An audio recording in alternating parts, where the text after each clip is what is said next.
بسم اللہ الرحمن الرحیم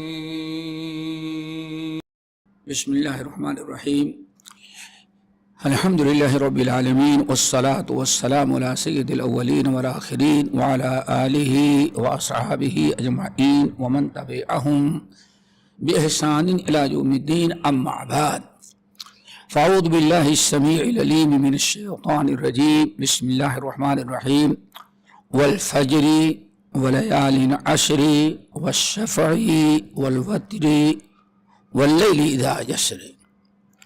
محترم حضرات، دینی بھائیوں، دوستوں، اسلامی بھائیوں اور بہنوں اور اس پروگرام میں شریک ہونے والے تمام ساتھیوں، وقت کی مناسبت اور موسم کا خیال رکھتے ہوئے آپ حضرات کے سامنے عشر ذی الحج جو نہایت اہم خیر و برکت کا عشرہ ہے، اس کے متعلق کچھ باتیں آپ کے سامنے میں رکھیں گے۔ دعا کیجئے کہ اللہ تعالی ہم سب کو سننے کے ساتھ عمل کی توفیق نصیب فرمائے۔ الحمدللہ یہ عشر ذی الحج جو ہے یہ ہمارے لیے بڑے خیر و برکت کا عشرہ ہے اور یہ بڑے ہی فضیلت والا ہے۔ ہمیں اور آپ کو اللہ تعالیٰ نے صحت اور عافیت کے ساتھ اگر عشر ذی الحج نصیب کیا ہے تو شریعت کا، ایمان کا تقاضا یہ ہے کہ اس سے ہم بھرپور فائدہ اٹھانے کی کوشش کریں۔ نبی علیہ السلام ارشاد فرماتے ہیں سب سے بہترین انسان تم میں وہ ہے من طال عمرہ وحسن عملہ۔ سب سے بہترین انسان تم میں وہ ہے جس کو اللہ لمبی عمر دیں تو اپنے لمبی عمر سے زیادہ فائدہ اٹھا کر کے نیک اعمال کی کوشش کرے اور زیادہ سے زیادہ نیکیاں جمع کرائے۔ یہ عشر ذی الحج کی فضیلت کا اندازہ اس سے لگائیں کہ جمہور اہل علم کے نزدیک سورۃ فجر کی ابتدائی آیات والفجر ولیال عشر والشفع والوتر واللیل اذا یسر، یہ تمام آیات جو ہیں باتفاق محدثین اور مفسرین اہل علم، ان تمام آیات میں صرف عشر ذی الحج کی اللہ تعالیٰ نے فضیلت بیان کی ہے اور قسم کھائی ہے۔ اسی لیے اس عشرے کے کچھ فضائل اور آداب و احکام ہمیں سننا چاہیے، سیکھنا چاہیے تاکہ ہم اس سے مستفید ہو سکیں۔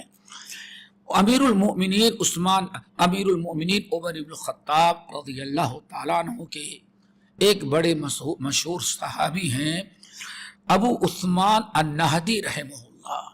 ابو عثمان النہدی یہ نبی علیہ السلام کے زمانے میں پیدا ہوئے تھے، سمجھ بوجھ رکھتے تھے، لیکن نبی علیہ السلام کے زمانے میں ملاقات نہیں ہو سکی۔ عمر ابن الخطاب رضی اللہ تعالیٰ عنہ کے زمانے میں مدینہ طیبہ آئے اور حاضری دی، اسی لیے ان کو مخضرم کہا جاتا ہے۔ اور سب سے زیادہ انہوں نے اگر استفادہ کیا صحابہ میں تو عمر ابن الخطاب رضی اللہ تعالی عنہ سے، پھر دیگر صحابہ کرام سے بھی مستفید ہوئے۔ یہ کہتے ہیں کانو، بڑی پیاری بات کہتے ہیں، کانو یعظمون ثلاث عشرات، ہمارے اسلاف جو تھے، اب لازمی چیز ہے ابو عثمان النہدی کے ہمارے بڑے لوگ، ہمارے اسلاف، تو ان کے اسلاف، ان کے بڑے لوگ تو صحابہ کرام رضوان اللہ علیہ مجمعین تھے۔ ہم اور آپ کہیں ہمارے بڑے تو کہا جائے گا ہم سے پہلے کے علماء، لیکن ابو عثمان النہدی عمر ابن الخطاب رضی اللہ تعالیٰ عنہ کے مخصوص شاگرد اور دیگر صحابہ کرام کے بھی عمومی شاگرد، یہ جب کہیں کانو یعظمون ثلاث عشرات، ہم سے پہلے یہ ہمارے زمانے میں ہم نے تمام علماء، فقہا، عوام اور خواص کو دیکھا کہ 3 عشرے سال میں ہیں، ان کا بڑا اہتمام اور بڑی تعظیم کرتے تھے اور ان کو بڑی اہمیت دیتے تھے، ان سے فائدہ اٹھانے کی کوشش کرتے تھے۔ اور لوگوں کو رغبت دلاتے تھے. یہ بڑی اہم روایت ہے دوستو. ابو عثمان النہدی صحابہ سے نقل کریں کہ 3 اشرات اشرہ کی جمع. اشرہ شریعت میں عربی میں کہتے ہیں 10 کو، یعنی دن کے مہینے کے 10 دن. 3 مہینے میں 3 اشرے تھے. ہم نے دیکھا ہمارے اشراف ان کی بہت ہی زیادہ اہمیت اور فضیلت سمجھتے تھے اور ان کا انتظار کرتے تھے. وہ تینوں اشرے کے بعد دیگرے آئیں تو ان سے بھرپور فائدہ اٹھانے کی کوشش کرتے تھے. پہلا اشرہ الاشر الاخیر من رمضان، ماہ رمضان کا آخری اشرہ جو بھی گزرا ہے. آپ حضرات جانتے ہیں کہ ماہ رمضان کے آخری اشرے کی کتنی بڑی فضیلت. کہا جاتا ہے پورے رمضان کا خلاصہ اللہ نے ماہ رمضان کے آخری اشرے میں رکھا ہے. نمبر 2 کہتے الاشر الاول من شہر المحرم، ماہ محرم کا پہلا اشرہ جو آتا تھا اس کا بھی بڑا اہتمام کرتے تھے. ایک تو حرمت والا مہینہ، نمبر 2 عاشورہ اس کے اندر ہے. تو دوسرا اشرہ جس کا سلف انتظار کرتے تھے اور وہ مل جائے تو اس سے بھرپور فائدہ اٹھانے کی کوشش کرتے تھے، وہ کہتے ہیں ماہ محرم کا پہلا اشرہ. نمبر 3 تیسرا اشرہ اشر ذی الحج کا آخری اشرہ جو ہو، پہلا اشرہ یعنی 1 سے لے کر کے 10 تک، یعنی عید الاضحیٰ تک. اس کے بعد جو 3 دن کی فضیلت آئی ہے 11 12 13 ان کو ایام تشریق کہا جاتا. ان کی بھی فضیلت ہے، ضمنی طور پر ان کو بھی اشرہ میں شامل کیا جاتا ہے، ورنہ مقصد اصل میں اشر ذی الحج. کہتے ہیں اشر ذی الحج کی بڑی فضیلت بیان کیا کرتے تھے. اس روایت کو بہت سارے اہل علم نقل کیا ہے. امام ابن رجب رحمت اللہ علیہ نے اپنی مشہور کتاب لطائف المعارف میں نقل کیا اور اہل علم نے ان کے اس نقل کو بہت سراہا اور اس کو قبول کیا. تو دوستو 3 اشرے ہیں. ان 3 اشروں میں ہمیں اپنے اوقات کا خیال رکھنا چاہیے اور اچھے کاموں میں استعمال کریں. اللہ کی عبادت میں، اطاعت میں، ذکر اذکار میں، توبہ استغفار میں، تلاوت قرآن میں، اس نیت کے ساتھ کہ جو اللہ نے فضیلت رکھی ہے اس فضیلت کا ہمیں مستحق بنائے. اس طرح سے ہمیں ان خصوصاً جو ہمارے سامنے آخری اشرہ ہے، ذی الحج کا پہلا اشرہ ہے، جس کی بڑی فضیلت کا اندازہ اس سے لگائیں کہ اللہ نے فرمایا والفجر، قسم فجر کی. اہل علم کہتے ہیں یوم عرفہ کی فجر ہے. اللہ اکبر. والفجر، قسم ہے یوم عرفہ کے فجر کی. دیکھو ذرا اتنا اونچا مقام کہ ذی الحج کا چاند نکلا اور پہلی تاریخ ہوئی، شروع ہوئی خیر و برکت. والفجر کہتے ہیں اس سے مراد یوم عرفہ کی فجر ہے. والفجر ولیال عشر، اور پھر عمومی طور پر قسم کھائی.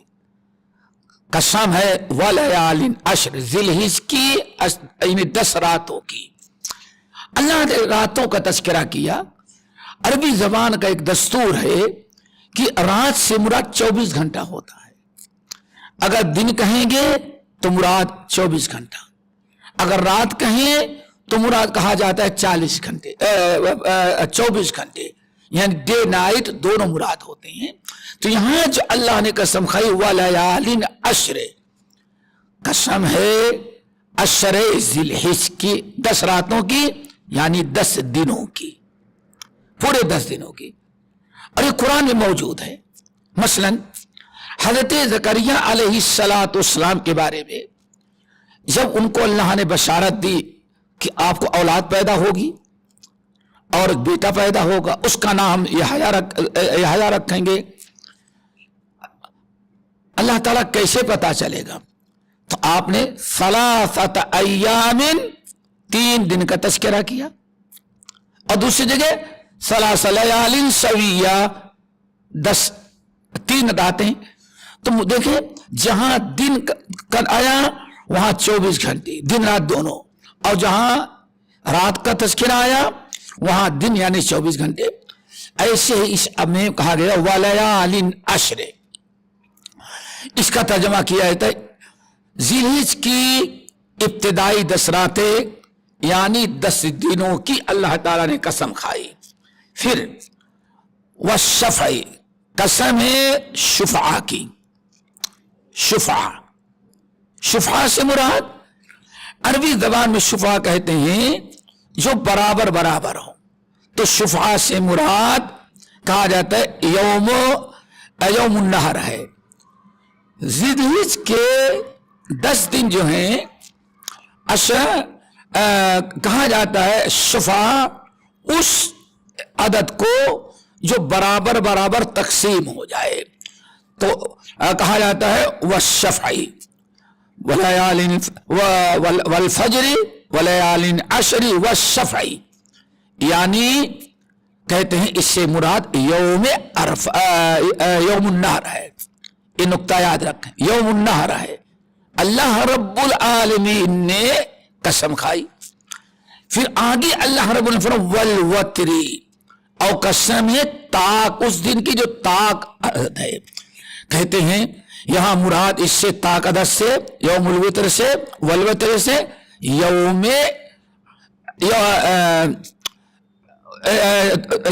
والوتر سے کہتے ہیں یوم عرفہ، یوم عرفہ 9 ذی الحجہ، یوم عرفہ والشفع 10 ذی الحجہ والوتر طاق مالا کہتے ہیں اس سے مراد یوم عرفہ. اس طرح سے دیکھیں والفجر ولیال والشفع والوتر واللیل اذا یسر، ان تمام آیات میں اللہ نے پورے عشر ذی الحجہ کی کبھی پورے عشر ذی الحجہ کی قسم کھائی، اور اگر دیکھ لیا جائے تو یوم عرفہ کی 2 مرتبہ قسم کھائی. اسی طرح سے 2 مرتبہ یوم النحر کی قسم کھائی. اس طرح سے پورے عشرے کی فضیلت پر تمام اہل علم کے نزدیک یہ آیت مستدل ہے. اسی لیے ہم نے کہا کہ سلف بھی اس عشرے کا بڑا اہتمام کرتے تھے، اور قرآن نے بھی اس کی بڑی فضیلت بیان کی. والعشر ولیال والفجر ولیال عشر سے لے کر کے پڑھتے جائیں پورے عشر ذی الحجہ کی فضیلت، بعض ایام کی 2 مرتبہ، بعض کی 1 مرتبہ، کسی صبح کسی دن. تو یہ سارے فضائل ہیں. اللہ تعالیٰ سے دعا کریں کہ عشر ذی الحجہ ہمارے سامنے آ رہا ہے، ساری فضیلتیں لے کر کے ہم تمام لوگوں کو اس کی فضیلت سے مستفید ہونے اور بڑھ چڑھ کر کے نیک اعمال کرنے کی توفیق نصیب فرمائے. اقول قولی ھذا واستغفر اللہ من کل ذنب واتوب الیہ.